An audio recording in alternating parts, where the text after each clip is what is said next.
राधे राधे दोस्तों। आज मैं आपको एक बहुत अच्छी कहानी सुनाने जा रही हूँ। अगर आपको मेरी कहानी अच्छी लगे तो मेरे चैनल को लाइक सब्सक्राइब और शेयर ज़रूर करें। बहुत समय पहले की बात है। एक नगर में एक राजा रानी रहते थे। दोनों बहुत खुशहाल जीवन जीते थे। दोनों को एक दूसरे से बहुत प्रेम था। दोनों के दो बच्चे थे, एक लड़का और एक लड़की। एक दिन रानी की तबीयत अचानक खराब हो गई। राजा ने राज्य के सभी वैद्यों को बुलाया और कहा कि अच्छे से अच्छा इलाज करो, लेकिन रानी को कोई भी आराम नहीं लग रहा था। राजा ने दूर दूर से सभी नामी वैद्यों को रानी के इलाज के लिए बुलवाया, लेकिन कोई फायदा रानी को नहीं हुआ और दिन प्रतिदिन रानी की तबीयत और बिगड़ने लगी। एक दिन बीमारी के कारण रानी का देहांत हो गया। यूं ही रानी के अचानक छोड़ जाने से राजा बहुत दुखी हुआ, लेकिन जाने वाला तो चला जाता है, जीना तो तब भी पड़ता है। ऐसे ही समय बीतने लगा और राजा अपने राज्य कार्यों में व्यस्त हो गया। अब रानी के स्वर्गवास को 6 महीने हो गए थे। राजा को रानी की बहुत कमी खलती थी, तो राजा बहुत उदास हो जाता था। यह देखकर राजा के परिवार और यार रिश्तेदार राजा की दूसरी शादी करने के लिए कहने लगे, जिस पर राजा ने साफ मना कर दिया कि पता नहीं दूसरी माँ कैसी आए और बच्चों के साथ कैसा व्यवहार करे। यह सोचकर राजा अपने विवाह की बात टाल देता था। अब घर वालों ने राजा को समझाया कि राजा साहब, आप तो समझदार हो और राजकार्यों में व्यस्त हो जाते हो, और लेकिन आपके बच्चे अभी छोटे हैं, उन्हें तो माँ की आवश्यकता है जो उनका ख्याल रख सके। इस प्रकार बच्चों के बारे में सोचकर राजा विवाह के लिए तैयार हो गया। अब दूसरी रानी आ गई। पहले तो रानी राजा और राजा के बच्चों को बहुत प्यार से रखती थी, उनकी हर आवश्यकता का ख्याल रखती थी, बिल्कुल एक माँ की तरह। सब लोग कहते थे कि देखो रानी बच्चों का कितना ख्याल रखती है। राजा भी रानी पर बहुत विश्वास करने लगा था और ऐसे ही समय बीतता रहता है। रानी के आने से राजा और बच्चों को बहुत खुशी होती है। अब रानी की अपनी एक बेटी हो जाती है, तो रानी अपनी बेटी से ज़्यादा प्यार करने लगती है और उन दोनों बहन भाइयों से दुर्व्यवहार करने लगती है। अब रानी को दोनों बच्चे बहुत खटकने लगते हैं। अब रानी राजा से झूठी शिकायत करके बच्चों की रोज कुछ ना कुछ लगाती रहती थी कि आज बच्चों ने यह किया, कि आज बच्चों ने वह किया। तो राजा बच्चों को धमकाता था और कभी कभी तो बच्चों पर हाथ भी उठा देता था। अब बच्चे बहुत दुखी रहते थे और राजा उनकी कुछ सुनता नहीं था। बेचारे बच्चे कुछ नहीं बोलते। अब एक दिन रानी ने सिर दर्द का बहाना बनाया और पलंग पर लेट गई, और राजा जब शिकार खेलकर महल में आया तो राजा ने रानी से पूछा कि क्या हुआ है, इस तरह तुम लेटी क्यों हो। तो रानी बोलती है कि राजा साहब, हमारी तबीयत थोड़ी खराब है और हमारे सिर में बहुत दर्द है। तो राजा बोला कि यह कैसे ठीक होगा, क्योंकि राजा तो पहले ही एक रानी को खो चुका था। इसलिए राजा बहुत घबरा गया और बोला, रानी आपका ये दर्द कैसे ठीक होगा। तब रानी कहने लगी कि राजा साहब, जो हम कहेंगे वो आप करोगे। तब राजा बोला कि हाँ, क्यों नहीं करूँगा, तुम्हें ठीक होने के लिए हम कुछ भी कर सकते हैं। तो रानी बोली, तुम नहीं करोगे। तब राजा बोला कि रानी हम करेंगे। तो रानी बोली कि वचन दो कि तुम करोगे। तब राजा ने रानी को वचन दिया कि हम करेंगे। रानी बोली, अब जाओ, अब जो मैं कहूँगी तुम वो करोगे और मेरे सिर का दर्द तभी ठीक होगा। राजा बोला, ठीक है, बताओ तो क्या करना है। रानी बोली कि जो तुम्हारा बेटा है, इसे मारकर इसका खून लेकर आओ और मेरे माथे पर लगाओ, उसी से मेरा दर्द ठीक होगा। यह सुनकर राजा तो बहुत परेशान हो गया कि क्या करे, लेकिन राजा रानी को खोना नहीं चाहता था, इसलिए उसने मंत्रियों से कहकर अपने बेटे को मरवा दिया और उसका खून रानी के माथे पर लगा दिया। क्योंकि रानी का तो नाटक था, इसलिए रानी ठीक हो जाती है। अब कुछ दिन बीत जाते हैं। जब भी लोग राजा से पूछते कि तुम्हारा बेटा कहाँ गया है, तो राजा कोई ना कोई बहाना बना देता था, क्योंकि वह तो राजा थे, इसीलिए किसी की हिम्मत नहीं होती थी उनसे ज़्यादा पूछताछ करने की। लेकिन जो राजा की बेटी थी, वह अपने भाई को याद करके बहुत रोती थी। जहाँ उसके भाई को मारकर दफनाया था, वह बेचारी वहाँ जाती और ज़ोर ज़ोर से अपने भाई को पुकार कर रोती थी, क्योंकि सौतेली माँ उसको भी बहुत दुखी रखती थी। वह कहती थी कि भैया, आप अब मैं कैसे जिंदा रहूंगी, रानी तो मुझे खाना भी नहीं देती है। तो वहां से आवाज आती कि बहन, तुम रो मत, जो तालाब का बगुल अगला जन्म मेरे तालाब के बगुले के रूप में होगा, क्योंकि मेरा जन्म बगुले का होगा। और जब मैं बगुला बनूंगा तो मैं मछली मार मार के रख लूंगा। तुम बगीचे से सूखी लकड़ियाँ और पत्ते इकट्ठे करके उन्हें पकाकर खा लेना। अब वह रोज बगीचे के ताल के पास जाती। जो बगुला था, वह उसके लिए मछली इकट्ठा करके रख देता था और वह उन्हें पकाकर खा लेती थी। ऐसे ही दिन बीतने लगे। अब वह मोटी होने लगी। जब रानी ने देखा कि मैं अपनी बेटी को अच्छे से अच्छा खाना खिलाती हूँ और इसको खाना भी नहीं देती हूँ, जब भी ये मोटी होती जा रही है और मेरी बेटी दुबली होती जा रही है, तो उसको यह भी बात खटकने लगी। अब वह अपनी सौतेली बेटी को बहुत डांटती है कि सच सच बता, मैं तुझे खाना खाने को भी नहीं देती हूँ, फिर भी तू मोटी होती जा रही है, बता, नहीं तो मैं सिर दर्द का बहाना करके तुझे भी मरवा दूंगी। यह सुनकर बेचारी लड़की डर जाती है और सारी बात बता देती है कि मेरे भाई का जन्म जो बगुले के रूप में हुआ है और वह मछली मार कर रख रख देता है और मैं उन्हें पकाकर खा लेती हूँ। रानी बोली, अच्छा तो यह बात है। फिर सिर दर्द का बहाना बनाकर लेट गई।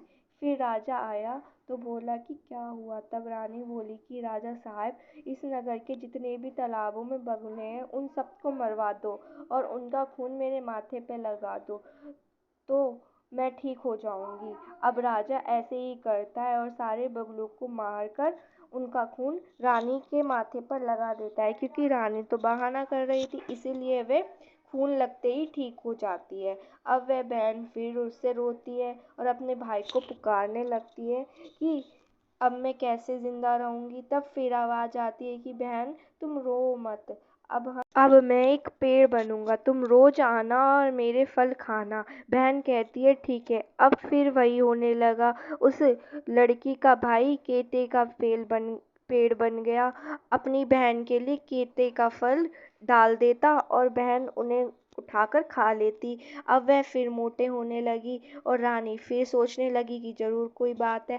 वह फिर लड़की को मारती पीटती और सच्चाई जानती कि कैसे वह केते के फल फल खाती है। अब रानी फिर से सिर दर्द का बहाना बनाती है और फिर राजा से कहती है कि इस नगर में जितने भी केते का फेल है पेड़ है, उन सभी को कटवा कर उनकी छाल को छिलवा कर मेरे माथे पर लेप करवाओ, तो मेरा सिर दर्द ठीक हो जाएगा। अब राजा भी सोचने लगा कि ये कैसी रानी मिली है, इसकी तो बीमारी ही नहीं समझ आती। पर राजा सारे केते के फेल कटवा देता है और रानी ठीक हो जाती है, क्योंकि यह तो रानी का दिखावा होता है। अब वह लड़की फिर जाती है उस पेड़ की जगह पर और फिर अपने भाई को पुकारती है कि भैया, अब मैं कैसे जिंदा रहूंगी, और अपने भैया को याद करके रोने लगती है। फिर आवाज आती है उसको कि अब मैं एक बहुत दूर के राजा हैं, उनके कोई संतान नहीं है, मैं अब उनके यहाँ पुत्र के रूप में जन्म लूंगा। तुम किसी भी तरह पता लगाकर वहाँ आ जाना, अब हम दोनों वहीं मिलेंगे। बहन कहने लगी ठीक है। अब सौतेली माँ फिर अत्याचार करने लगी और वह भूखी रहने लगी। ऐसे ही कुछ दिन बीत गए। अब उसको याद आया कि मेरे भैया का तो जन्म हो गया होगा, तो वह चुपचाप वहाँ से निकल जाती है और वह बहुत दूर निकल जाती है, तो उससे नाच गाना होता दिखाई देता है। तो वह वहाँ तक पहुँच नहीं पा रही थी, पर वह पूछती है कि ऐसा कौन सा राजा है जिनको बहुत दिनों बाद बेटा हुआ है। तो बहुत से लोग मना कर देते कि हमें नहीं पता। तो वह और आगे जाने लगती है, तो चलते चलते उसे प्यास लगने लगती है, तो वहाँ एक घर के पास रुक जाती है। तो देखती है कि वहाँ कुछ औरतें छठ माता की पूजा कर रही थी, तो वह भी रुक कर देखने लगती है। जब पूजा खत्म हो जाती है तो औरतें पूछती हैं कि तुम कौन हो और कहाँ से आई हो। तब वह कहती है कि पहले आप मुझे ये बताओ कि तुम किसकी पूजा कर रही थी और इससे क्या होता है। तब वह बताती है कि ये पूजा छठ माता की है। तो वह बोलती है ये कैसे होती है। तो वह उसे पूरी बात बता देती हैं कि 7 सुहागनों को बुलाकर छठ माता की पूजा की जाती है और उसे सारी विधि बता देती हैं। तब लड़की बोलती है कि अगर मैं मांग तो कोई मनौती मांगूंगी तो वो ज़रूर पूरी होगी। तो औरतें कहती है कि हाँ बिल्कुल पूरी होगी। तो वह बोली ठीक है। उन लोगों ने उसे प्रसाद दिया, पानी पिलाया। तो उसने भी संकल्प लिया कि छठ माता मेरी मन्नत पूरी करना, मैं भी आपकी पूजा करवाऊंगी और आपका प्रसाद खिलाऊंगी। उसने अपने मन में संकल्प लिया कि जब मैं अपने भाई तक पहुंच जाऊंगी तो छठ माता की पूजा करवाऊंगी।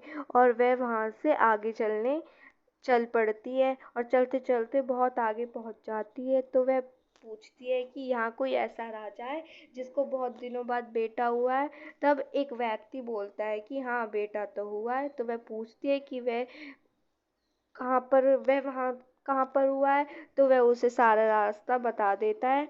जब वह वहाँ पहुँचती है तो देखती है कि चारों ओर बहुत धूमधाम से खुशियाँ मनाई जा रही थी। ढोल नगाड़े बज रहे थे, बहुत अच्छी खुशी का माहौल था। उत्सव मनोरंजन मनोरंजन हो रहा था, गरीबों को दान दिया जा रहा था। तब वह लड़की वहाँ जाती है और कहती है कि भैया जरा राजकुमार को हमें भी दिखा दो। तब वह कहते हैं कि तुम्हें जो चाहिए लो और जाओ यहाँ से। उसे खाना दे देते हैं और वह खाना खाकर वहाँ से चली जाती है। तो वह बच्चा बहुत रोने लगता है लेकिन वह चली जाती है। दूसरे दिन वह फिर आती है और राजा के महल में चली जाती है। वह रानी दरवाजे पे खड़ी और राजकुमार को खिला रही होती है। तो रानी उससे कहती है कि तुम अंदर कैसे आई। तब वह कहती है कि रानी जी एक बार हमें भी राजकुमार को देख लेने दीजिए। तो रानी कहती कि इतने सालों के बाद तो हमारे यहाँ राजकुमार ने जन्म लिया है, हम इसे किसी को नहीं दिखा रहे हैं कहीं नज़र ना लग जाए। लेकिन पता नहीं फिर भी कल से रो ही जा रहा है। तब वह बोलती है कि रानी जी आप हमें दूर से ही दिखा दो, शायद चुप हो जाए। तो रानी सोचती है कि चलो दिखाई देती हूँ, इसको राजकुमार के होने की बहुत खुशी हुई है। तब तो यह यहाँ तक आकर देखना चाहती है। तो रानी उसे बच्चे को दिखा देती है जो अभी तक रोए जा रहा था। वह लड़की को देखते ही चुप हो जाता है क्योंकि वह भी पहचान जाता है कि ये मेरी बहन है। तो रानी को बड़ा अचंभा होता है कि सबने इसे इतनी कोशिश की राजकुमार को चुप कराने की, लेकिन वह चुप नहीं हुआ और इस लड़की के छूने से ही चुप हो गया। फिर रानी बच्चे को उसकी गोद में दे देती है। तो बच्चा उसकी गोद में हंसता है, खिलखिलाता है। तो रानी कहती है कि इसने कल से दूध भी नहीं पिया है, इसको दूध भी पिला दो। तब लड़की के हाथों से बच्चा दूध भी पी लेता है। तो रानी बहुत खुश होती है और उसे खाना खिला देती है और कुछ पैसे दे देती है। अब वह बच्चे को रानी को देकर वहाँ से चलने लगती है तो बच्चा फिर रोने लगता है। तब वह कुछ ही दूरी पर पहुंचती है तो बच्चा बहुत जोर जोर से चिल्लाने और रोने लगता है और रो रो कर उसका बुरा हाल हो जाता है। तो रानी घबरा जाती है और कहती है कि उस लड़की को ढूंढ कर लाओ, वह कहीं भी हो। तो सैनिक दौड़ते दौड़ते जाते हैं और उस लड़की को पकड़ लेते हैं। तो लड़की कहती है कि क्या हो गया जो तुम मुझे पकड़ रहे हो। तो सैनिक कहते हैं कि ये तो रानी का हुक्म है। तो वह उसे लेकर आ जाते हैं। तो रानी उसे सब बताती है कि तुम्हारे जाने पर बच्चा कैसे रो रहा था। जब वह बच्चे को गोद में लेती है तो वह फिर चुप हो जाता है और उसकी गोद में खेलकर सो जाता है। अब जैसे ही वह जाने लगती है तो वह फिर रोने लगता है। अब वह भी समझ गई कि ये तो मेरा ही भाई है। जब ये बात राजा को पता चलती है कि एक मांगने वाली लड़की की गोद में बच्चा कैसे खुश रहता है, तो राजा कहता है कि जब ऐसी बात है तो उस लड़की को महल में ही रख लेते हैं। और राजा उस लड़की से कहता है कि तुम आज से महल में ही रहो और राजकुमार का ख्याल रखो। अब धीरे धीरे राजकुमार बड़ा होने लगा और उसकी बहन उसके सारे काम करती, नहलाना खाना खिलाना। अब वह स्कूल जाने लगता है तो स्कूल से लाना ले जाना सारे काम उसकी बहन ही देखा करती थी। अब लड़का बड़ा हो जाता है तो रानी से कहता है कि अब हम इसको कहीं नहीं जाने देंगे, अब ये मेरी बड़ी बहन बनकर रहेगी और मैं इसकी शादी एक अच्छे से राजकुमार के साथ करवाऊंगा। तो रानी कहती है ठीक है। अब जब वह शादी योग्य हो जाती है तो उसके लिए राजकुमार ढूंढने लगते हैं, और शादी के लिए अब वह राजकुमार से राजकुमार ने उसे बहन मान लिया था। तो उसे याद आ जाता है और वह बताती है कि मैंने छठ माता की पूजा करवाने की कही थी, अगर मेरा भाई मिल जाएगा तो मैं छठ माता की पूजा करवाऊंगी। और अब मेरे भाई मिल गया है। वह सारी बात बताती है कि कैसे वह यहाँ तक पहुंची, कि छठ माता ने कि छठ माता के आशीर्वाद से ही ये सब संभव हुआ है। उधर जो उसकी सौतेली माँ थी, उसको गोद की बीमारी हो जाती है और कोई उसका हाथ भी नहीं हिला पाता है। उसकी बेटी का पति भी उसे बहुत दुखी रखता है और राजा भी अंधा हो जाता है, और राजा अपने कर्मों के लिए रानी को जिम्मेदार मानता है, लेकिन कर्मों का फल इसी जन्म में मिलता है। उधर लड़की की शादी एक अच्छे से राजकुमार को देखकर कर दी जाती है। अब उसको भी माँ बाप भाई सब मिल जाते हैं। हर त्योहार वह अपने भाई को राखी और भाई दूज का टीका करने आती थी। भाई भी अपनी बहन को अच्छे से विदा करता था और ऐसे ही आना जाना बना रहता।